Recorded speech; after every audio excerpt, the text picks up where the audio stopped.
পুরা বিশ্বের মধ্যে সবচেয়ে বেশি বই পড়ে কোন দেশ? বছরে তারা কত ঘন্টা সময় ব্যয় করে বই পড়ার পিছনে?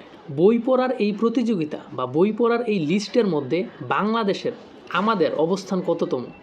বাংলাদেশিরা কোন পজিশনে আছে? বাংলাদেশিরা এভারেজ কত ঘন্টা বই পড়ে? এই জিনিসটা জানবো আজকের এই ভিডিওতে। আসসালামু আলাইকুম, আমি মোহাম্মদ আকিব জাভেদ, জাহাঙ্গীরনগর বিশ্ববিদ্যালয়ে পড়তেছি। সিই ওয়ার্ল্ড ম্যাগাজিন 102টা দেশের উপরে এটা নিয়ে একটা রিসার্চ করছে যে কোন দেশ কতটা বই পড়ে এই জিনিসটা নিয়ে, কতক্ষণ বই পড়ে এই জিনিসটা নিয়ে। জিনিসটা হচ্ছে সবচেয়ে বেশি বই পড়ে হচ্ছে মার্কিনরা। 102টা দেশের মধ্যে রিসার্চ করে তারা পাইছে যে সবচেয়ে বেশি বই পড়ে আমেরিকান যে নাগরিকরা আছে তারা সবচেয়ে বেশি বই পড়ে। তারা বছরে প্রায় 17টা বই পড়ে। আমেরিকানরা বছরে গড়ে 357 ঘন্টা বই পড়ার পেছনে ব্যয় করে। লিস্টের মধ্যে সেকেন্ড যেই দেশটা আছে সেই দেশটার নাম শুনে আপনি খুবই অবাক হবেন। সেই দেশটা হচ্ছে যে ইন্ডিয়া। ইন্ডিয়ানরা বছরে 16টা করে বই পড়ে এভারেজ। আর আপনি যদি ঘন্টার হিসাব করেন তাহলে বছরে প্রায় তারা 352 ঘন্টা বই পড়ার পিছনে সময় ব্যয় করে। তৃতীয় অবস্থানে আছে হচ্ছে ব্রিটিশরা। ব্রিটিশ নাগরিকরা এভারেজ প্রায় 15টা করে বছরে বই পড়ে শেষ করে। যুক্তরাজ্যের পরে যে দেশটা আছে সেই দেশটা হচ্ছে ফ্রান্স। ফ্রান্সের নাগরিকরা বছরে 305টা করে বই শেষ করে। আর আমরা যদি ঘন্টার হিসাব করি, বইয়ের পেছনে ফ্রান্সের নাগরিকরা সময় ব্যয় করে 305 ঘন্টা। সবচেয়ে বেশি বই পড়ার তালিকায় পঞ্চম স্থানে যেই দেশটা আছে সেটা হচ্ছে ইতালি। ইতালির নাগরিকরা বছরে 13টা বই পড়েন আর বইয়ের পেছনে সময় ব্যয় করে হচ্ছে 278 ঘন্টা। তারপরে যেই দেশগুলো আছে সেটা হচ্ছে কানাডা। কানাডার পরে হচ্ছে রাশিয়া। রাশিয়ার পরে হচ্ছে অস্ট্রেলিয়া। নবম স্থানে আছে হচ্ছে স্পেন। আর দশম স্থানে আছে হচ্ছে যে নেদারল্যান্ড। স্পেন আর নেদারল্যান্ডের কথা বলতে গিয়ে হচ্ছে যে বিশ্বকাপের কথা মনে পড়ে গেল। তো ওই দেশটাও কিন্তু বই পড়ার লিস্টের মধ্যে নবম আর দশম স্থানে আছে। যারা ভালো তারা আসলে দেখেন সব জায়গার মধ্যেই ভালো। অস্ট্রেলিয়ানরা ক্রিকেট, ফুটবল, আপনি ওদেরকে অলিম্পিকে নিয়ে যান, সব জায়গার মধ্যে ভালো। বই পড়ার মধ্যে ওরা কত উপরে। ওয়ার্ল্ডের নাম করা ইউনিভার্সিটিগুলোও হচ্ছে যে ওদের দেশের মধ্যে। আসলে দেখেন আমাদের দেশের মধ্যে যারা ভালো স্টুডেন্ট তারা সব কিছুর মধ্যেই আছে, আর যারা খারাপ তারা সব কিছুতেই খারাপ। এরকম প্রত্যেকটা দেশের মধ্যেই এই নাগরিকগুলা আসলে ওরা সব কিছুতেই ভালো।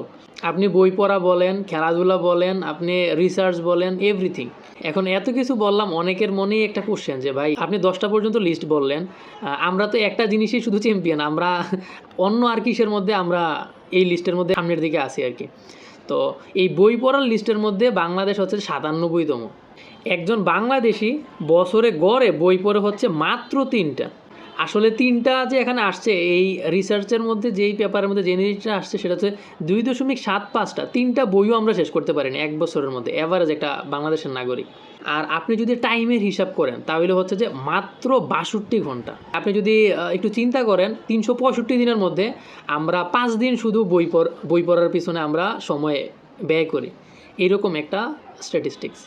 আমি এই পরিসংখ্যানটা আপনাদের সামনে তুলে ধরার একটা রিজন সেটা হচ্ছে যে যেই দেশগুলো উন্নত তারা আসলে এমনিই উন্নত হয়ে যায় নাই, তারা বই পড়ার মাধ্যমে, রিসার্চের মাধ্যমে, তাদের দেশের নতুন নতুন স্টার্ট আপ বিজনেসের মাধ্যমে আসলে তারা উন্নত হয়েছে।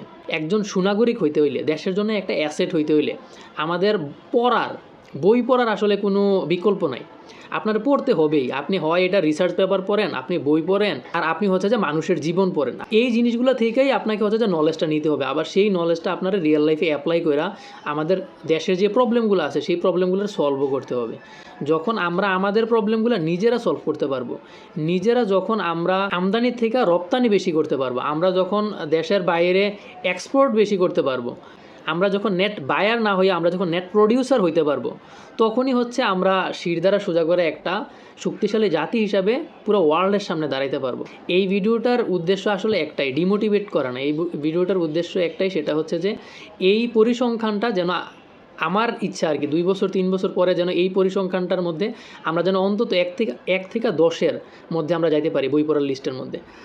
আমি খুবই আশাবাদী এই জিনিসটা নিয়ে, এজন্য যে আমাদের বাংলাদেশের যে ইয়াং জেনারেশন আছে, যারা জেন আলফা, তারা এখন প্রচুর গল্পের বই পড়ে, নন ফিকশন বই পড়ে। যারা বই পড়ে না তারা এখন পডকাস্ট শুনে, তারা বিভিন্ন রকমের নলেজেবল অনেক জিনিস তারা হচ্ছে দেখে, বিভিন্ন ডকুমেন্টারি দেখে, এই জিনিসগুলো থেকে তারা শিখে সেই জিনিসটা তারা আবার তাদের লাইফে অ্যাপ্লাই করে।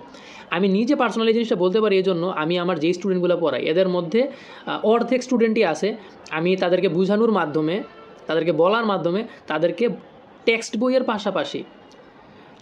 পাশাপাশি বাহিরের ফিকশন নন ফিকশন বিভিন্ন বই পড়ার অনুপ্রাণিত করি, প্লাস তারা হচ্ছে ওই বইগুলো পড়ো, বইগুলো পড়া তারা তাদের বন্ধুদেরকে আরও বলে বই পড়ার জন্য। এইভাবে আমরা আমাদের দেশটাকে আরও সুন্দর করতে পারি। অনেকের আছে বই পড়তে একদমই ভালো লাগে না, তারা আসলে তাদের জন্য আমার কথা একটাই, আপনি আসলে আপনার পছন্দের যেই বইটা হইতে পারে, আপনি এই বইটা এখনও পড়েন না, এই জন্য আপনার বই পড়তে ভালো লাগে না। আপনি যদি আপনার যেই পছন্দ ওই অনুযায়ী যদি আপনি একটা দুইটা বই পড়া আপনি যদি ঠিকমতো কানেক্ট করতে পারেন, তাহলে আপনার আসলে বই পড়ার জার্নিটা আরও অনেক বেশি সুন্দর হবে। যারা নতুন বই পড়তে চান, ফিকশন দিয়ে শুরু করতে চান, তারা হুমায়ুন আহমেদের বাদশা নামদার বইটা দিয়ে শুরু করতে পারেন, অথবা শিবলি স্যারের আসমান বইটা দিয়ে বই পড়ার জার্নি শুরু করতে পারেন। আর যারা চান যে আমি নন ফিকশন দিয়ে শুরু করব, তাদের কাছে আমার অনুরোধ থাকবে যে আপনি সাব্বিরা হাসান স্যারের ভাইয়া আপুরে এই বইটা দিয়ে আপনি আপনার বই পড়ার জার্নি শুরু করেন। আর যারা ইংরেজি বই দিয়ে তাদের বই পড়ার জার্নি শুরু করতে চাইতেছেন, তারা নন ফিকশন হিসেবে শুরু করতে পারেন ইট দ্যাট ফ্রগ এই বইটা দিয়ে, খুবই সহজ ভাষায় লেখা এই বইটা দিয়ে আপনি আপনার বই পড়ার জার্নি শুরু করতে পারেন, অথবা আপনি দ্য আলমানাক অফ নাভাল রাভিকান্ত এই বইটা আপনি পড়তে পারেন। আর আপনি যদি ফিকশন বই পড়তে চান, আপনি ফিকশন বই শুরু করতে পারেন the boy, the fox, the horse and the mole এই বইটা দিয়ে। আমি মনে হয় একটু এলোমেলো করে বলে ফেলছি, কিন্তু এই বইটা আপনার বেশিক্ষণ লাগবে না, আপনার 30 মিনিট লাগবে। আপনি এই বইটা পড়ার পরে আপনি প্রত্যেকটা লাইন নিয়ে আপনি একদিন ধরে চিন্তা করতে পারেন যে এই এক একটা লাইন এত ডিপ মিনিং আমাদের রিয়েল লাইফে এত বেশি অ্যাপ্লিকেবল। পৃথিবী বইয়ের হোক, বাংলাদেশ এই বই পড়ার লিস্টের মধ্যে 1 থেকে 10-এর মধ্যে খুব তাড়াতাড়ি চলে আসুক। সবাই ভালো থাকেন, একটা সুন্দর বাংলাদেশ বিনির্মাণের প্রত্যাশায়, একটা স্টার্ট আপ নেশন তৈরির প্রত্যাশায়। আসসালামু আলাইকুম।